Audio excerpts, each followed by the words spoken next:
اليوم يعني تندرج الندوة هذه عنوانها الرئيسي هو عنصرية الكيان الصهيوني، حيث أنه نريد أن نفكك الفكر الصهيوني لدى عدة مختصين، وعلى رأس الباحثين هذوما سي عبد المجيد عبدلي اللي هو أستاذ في الدستور القانوني، حيث سيقدم بسطة حول عنصرية الصهيونية في القانون الدولي ضمن معناها القانون الأمم المتحدة اللي إصدر في 1975 رقم 3379. المداخلة الثانية مش تكون للدكتور علي منجور حول الصهيونية واليهودية، لأنه نحن في مخيالنا نخلط بين اليهودية والصهيونية، ونحن نريد أن نميز بين الصهيونية وبين اليهودية، لأن اليهودية ديانة كشعب ولا كديانة تاريخيا وحضاريا وجدوا أعز المراحل في حياتهم بين ظهرانينا، بينما الصهيونية شيء آخر، بل هي جريمة إنسانية وجريمة يلص العرب معناها الضريبة نتاعها. المداخلة الثالثة لمناضل فلسطيني وهو السيد عابد السريعي سيقدم كذلك بحث فيه مقارنة بين النازية والصهيونية. محاضرة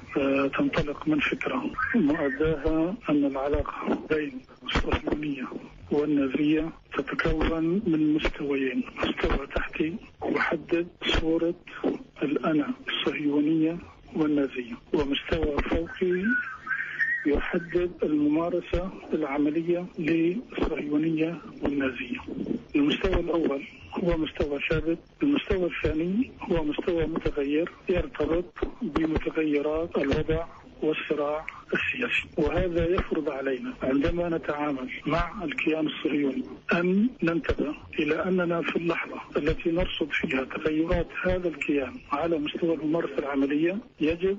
ألا ننسى البنية التحتية للكيان التي تعيد إفراز هذه السمات. أريد أن أختم بنقطة محددة: أن دعاة التطبيع والتسوية يروجون فكرتك على أساس أن التطبيع مع الكيان الصهيوني سيقلل أظافر إسرائيل ولن يجعل منها دولة عنصرية إرهابية، دولة تريد السلم إلى آخره. ولكن هذه الأطروحة تنسى أن البنى التحتية لصورة الأنا التي رسختها الحركة الصهيونية ستعيد إنتاج نفسها مرة أخرى.